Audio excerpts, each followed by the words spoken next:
اهلا بيكم اعزائي طلبه الصف الثالث الاعدادي. النهارده اتمنى ان احنا ننجوي مع بعض اول حلقه من حلقات الساينس تحت رعايه واشراف وزاره التربيه والتعليم. اول يونت the first unit here بتتكلم على force and motion, and we are going to discuss in the first lesson about motion in one direction. First of all, we are going to discuss what's meant by motion. Motion is a type of movement. If I want to describe the motion simply, if I change my position from point A to B, for example, I'm going to my work. Okay, if I'm moving from my home to my work, so it's a type of motion without any description. So from this part, we are going to know the first thing here, the definition of motion. Motion, what's meant by motion? Motion, it's the change in the object position from point to another point, but it must be relative to another object. Maybe the object tree or bike or desk or whatever. So I'm going to relate this movement to this object. So again, what is the definition of motion? Motion is the change of the position of the object when time passes. It should be time here, and this motion relative to another object. So type. Let's go now and move. Is there types of motion? Yes, of course, there are many types of motion. Let's move in those type of motion. If I'm going to a supermarket, for example, and I'm moving to the supermarket in one straight line, in one line, so this motion is called motion in straight line.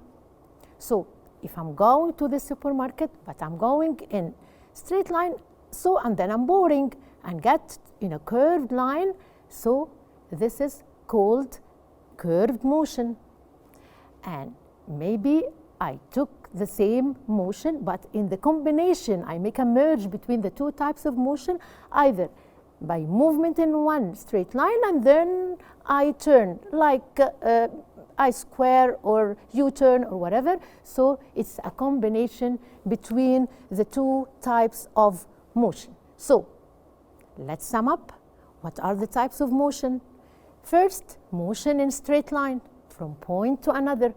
And I said before that within the time passes. 2, movement or motion in curved line, like if you turn around in U-turn or a square or whatever. Another type, which is motion in combination between both, either straight line and curved line together, so it's a combination of straight line and curved line. Type. Can you tell me, if I want to know which one of this motion is the simplest type of motion? Yes, of course, the straight line motion. Motion in straight line is the simplest type of motion. Okay, let's think about the motion of the metro or the train. Is it in straight line? Yeah, maybe straight line or curved line. But the case of motion of train and the metro, we said it's a motion in one direction. Why we said it's a motion in one direction? Because the movement of the metro or the train is a motion in forward, backward, in curved line or straight line, but the metro or the train can move up or down, upward or downward? No, of course no. So if the object moves in backward or forward, I said it's the simplest type of motion and motion in one direction. So here we have a very important question in this part, that give reason for the metro or the train is considered a motion in one direction. So easily you can answer it very easily, because metro and train are moving forward, backward, and not upward or downward. So this is the motion simply. Did I said anything in the explanation of motion?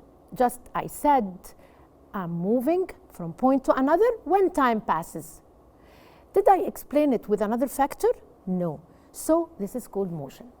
طب let's go now and move. If I want to explain this motion, either it's fast or slow.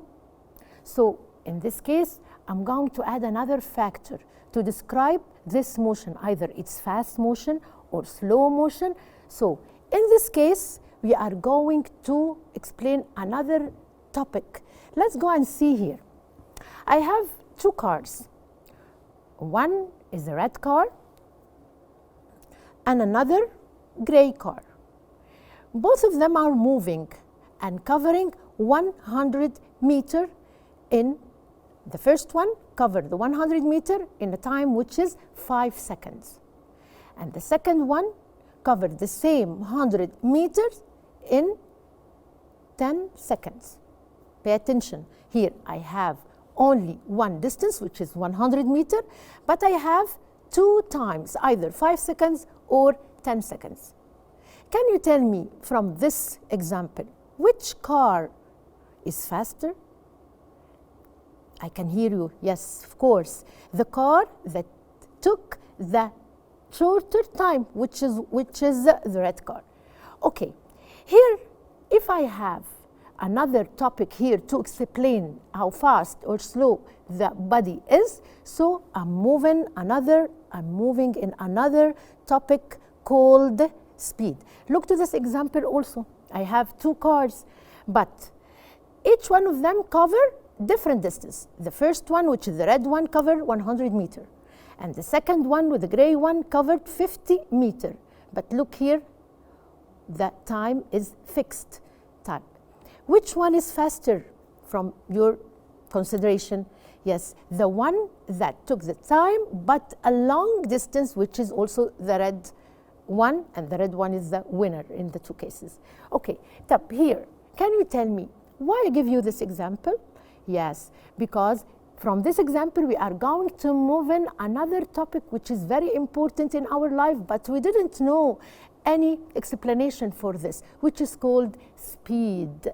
And today, we are going to know the scientific meaning of the speed.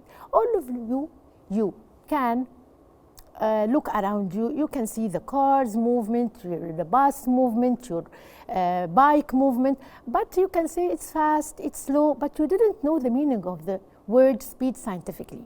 Today, let's go together and know the simple meaning of the speed. Let's move now and see. Here, if I said that I'm driving my car, going to my work, and covering 100 kilometers per hour. 100 kilometers per hour. So I have two factors here, which is 100 kilometers explaining what? Explaining distance. And 100 kilometers in the hour, in 1 hour. So the hour explaining what? It's time. So let's go now and merge between the two factors, and so we can get the definition very easily without any difficulties. Okay, so if I have the factor which is called distance and another factor which is time, and both are affecting my movement, so here it's not motion, it's called speed. Let's go and see what is the definition of the speed. It's the distance covered by the body per unit time. Again, distance, which as I said before, I covered 100 kilometers, covered by the body, which is my car, per unit time, which is 1 hour. So it's easy to know the definition now. Type. Can I get the rule now? And I know that all of you find something of difficulties in memorizing the rule. Now we are not going to memorize the rule, we are going to take it from the definition. Let's go and see how. I have here the definition said that the distance covered by the body per unit time. The word per in the mathematical relation means division, okay? The word per means divided. So I have two factors which are distance and time. Shall we go and put them in mathematical relation together? Yes, it's very easy. If I said it's distance covered by the body per unit time, so I can get the rule very easily. which is speed equal distance over time. Here I have abbreviations for all those factors. We're going to use the abbreviation V to recognize the speed, and D, but it should be small letter D, which for distance, and the time with T, and should be small letter. And then we can conclude the rule now that the speed equal distance divided time. So I change only the word per, and I put the definition sign, the divided sign, and so I get the rule very easy. So V equal D divided T. So can now I know the units of the speed? برضو very easily.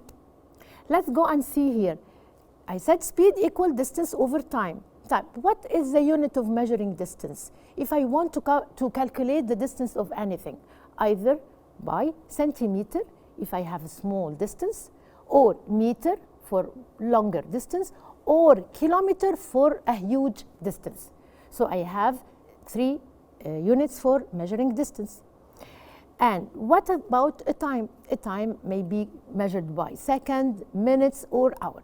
But here in this topic, or in the physical quantity which is called speed, we are going to use only two units. One for the distance and one for the time. No merge, so we can merge them together. What's meant by that? If I cover the distance with meter, I have to choose seconds in the time. So if I said what is the unit of measuring speed, you can say to me meter per second. If I'm moving a long distance, like I'm traveling to Alexandria or whatever, so I can choose meter per second. So in this type, I'm going to use a bigger unit, which is a kilometer. If I took a bigger unit for the distance, I should take another big unit for the time, which is hour. So here we can conclude what are the units of measuring speed, either meter per second or kilometer per hour. And pay attention, never use any one of the big units with the small one or vice versa. So again, what are the units of measuring speed? Either meter per second or kilometer per hour. Let's go now and try to use this rule to calculate the speed and distance. So here I have a very nice shape which is called magic triangle. I know that you use it in the math, but here we are going to use it in the science also. What's this magic triangle? The magic triangle, I can use it to solve any problem. So if I have one from the factors, unknown factors, I can get it from this magic triangle. Let's move and see how. I have here the magic triangle which represent speed. I said the speed equal distance divided time. Okay, so how can I use this triangle? You have to put the items like this shape. Here I'm dealing with three concepts, which is speed, distance, and time. I'm going to draw the triangle and where I'm going to put each of them. The part that which is in the up side of the division, I have to put it up, which is the distance. So I put the distance up. So what about the two factors? Anyway, any way where you're going to put it, either right or left, no problem. But you should put the distance up. This is the condition in using the magic triangle. So I put the magic triangle here in front of me. So can I use it to calculate the speed? All of you know now the rule of the speed, which is V equal D over T. Easy. How can I use this magic triangle to calculate the other factors, if the unknown for me, distance or time? So let's go and see how. Here, if I have the distance and I have time, distance and speed and time, and I want from this triangle, I have two factors, which is speed and time, and I want to calculate the distance. Very easy. Put your finger on the word distance, on the letter of distance, which is D, and hide it. So you have another factors, which is v and t, or speed and time. So if they are opposite to each other, easily you put the sign of the multiplication, so easily you can get the distance. Distance equal v times t. Okay? In this case, in the second case, I want to calculate the time.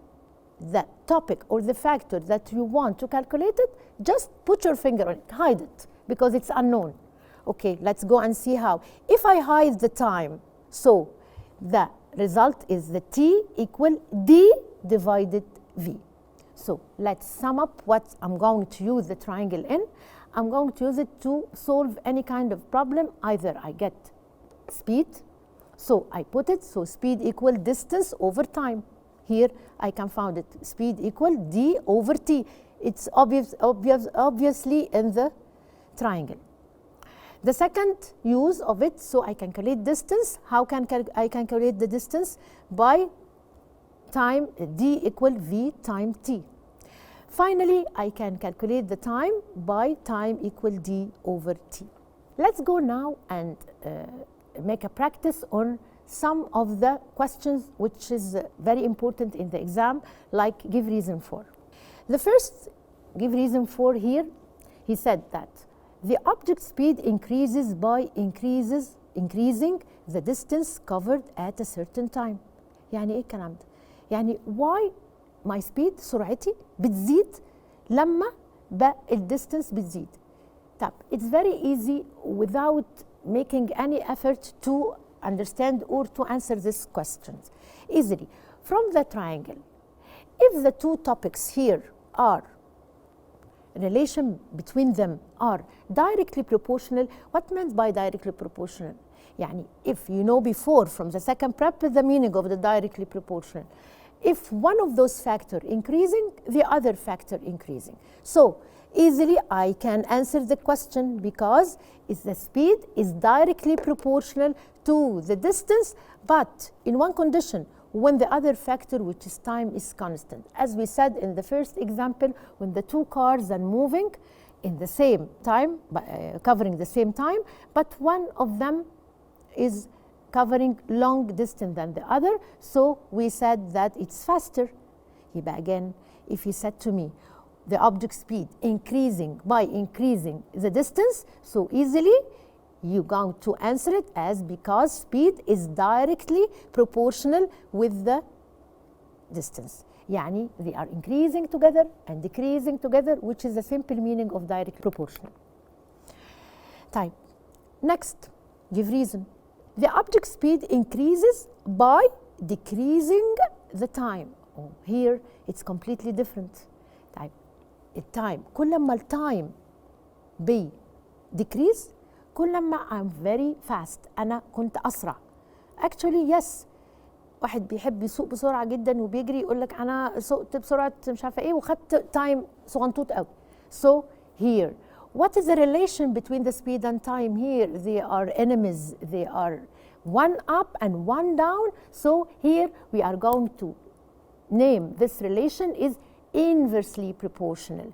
If the time decreases, I said that the speed increases. So this person is faster.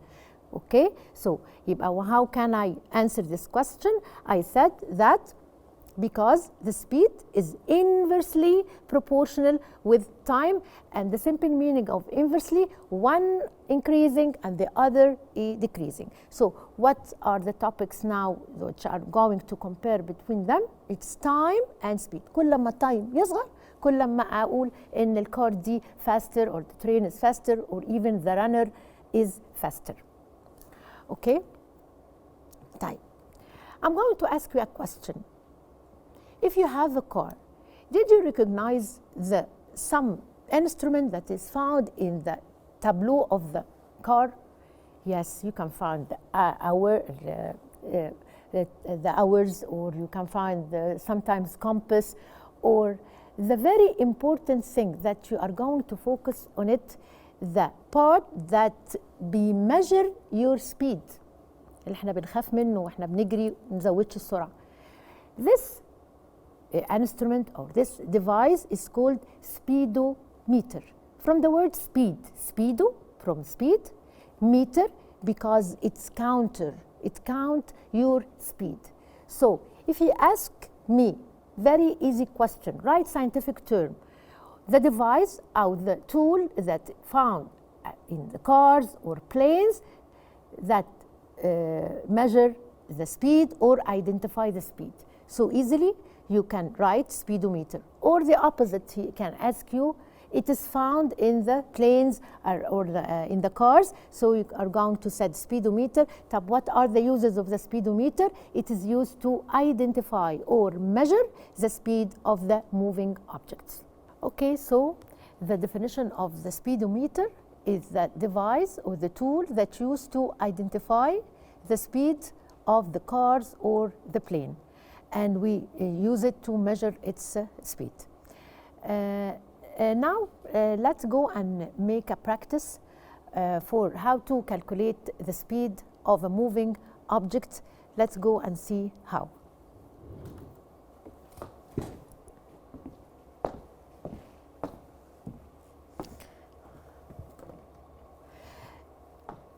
Let's start and read the problem together. Calculate the speed of a moving car which covered a distance 30 meters in 10 seconds. First, if you want to solve any kind of problem, you have to put in your consideration that you have at the beginning to get the givens from the problem. What's meant by the given? The known factors. Here I have, he wants me to calculate the speed. So I'm going to make a margin to know how can I calculate the speed. First, I'm going to make a margin and get from the problem the given. He said to me, calculate the speed. So the speed here is unknown. V is unknown. Of a moving car which covered a distance 30 meters. So here I have the distance. D equal 30 meters in 10 seconds. So the time here is 10 seconds. Okay, so here I have all the givens that I'm going to use it to solve this problem. It's very easy. So if I didn't memorize the rule from the factor that is written here, I can get it very easily. So I can write the rule, which is V equal D over T. So what is the amount of distance here? It's 30. 30 divided time, which is 10 seconds. But here in this part, you have to put in your consideration that you are dealing with meter per second. As we said before, you're going to use meter with second and kilometer per hour. So here I have the two units are merging together. So I'm going to calculate it, and then the answer is 0.3 watt. What is the measuring unit of distance? Yes, meter. I got it from the problem. And what is the unit of time? Second. So it's meter per second. So I can easily solve any problem if I get the data and I put it here in front of me. I can get the rule and I can solve the problem very easy. Can I use this magic triangle here? Yes, I can use it in many types of question, but if I have one of the other factors is not given. So here I'm going to use the rule all. And now let's sum up what we took this session in determining this lesson. First, we spoke about the motion and the different types of motion, either motion in one direction, motion in curved line, or motion in a straight line, and a combination between straight and curved line.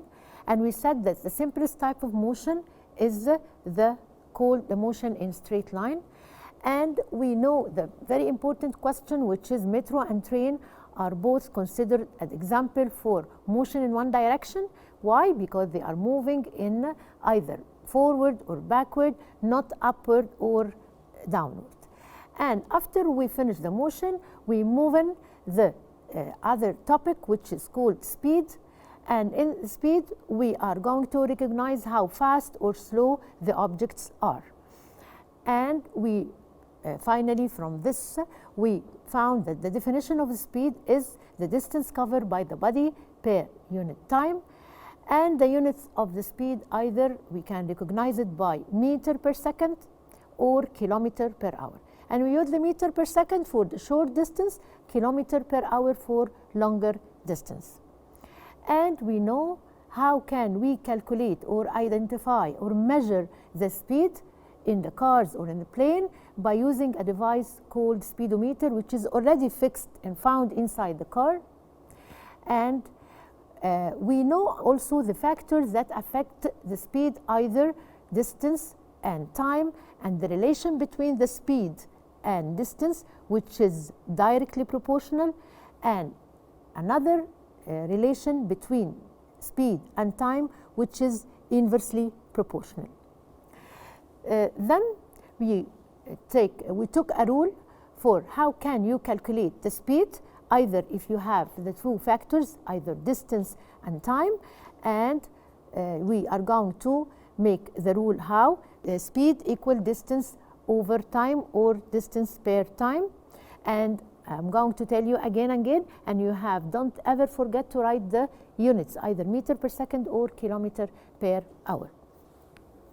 And also, we know how can we use the magic triangle, either by hiding any one of the factors, and we can get the other factor by either by division or multiplying the other two factors. If you want to get the speed, speed equal distance over time. If we're going to get the distance, distance equal speed, time, time. And if you want time, so the time equal distance over speed. And pay attention also for the units. And also we know how can you solve many kind of question, like give reasons for if object speed increasing by increasing the distance covered at a certain time. Why? Because I said speed is directly proportional with the distance. But if you ask me the opposite, why the time and relation between the time and speed, I said that the speed and time are inversely proportional. Also, we know how can we calculate the speed by taking an example for calculation of the speed. Thank you so much. I hope that you enjoy our episode for today, and let's see you again in the next episode, and thank you and goodbye.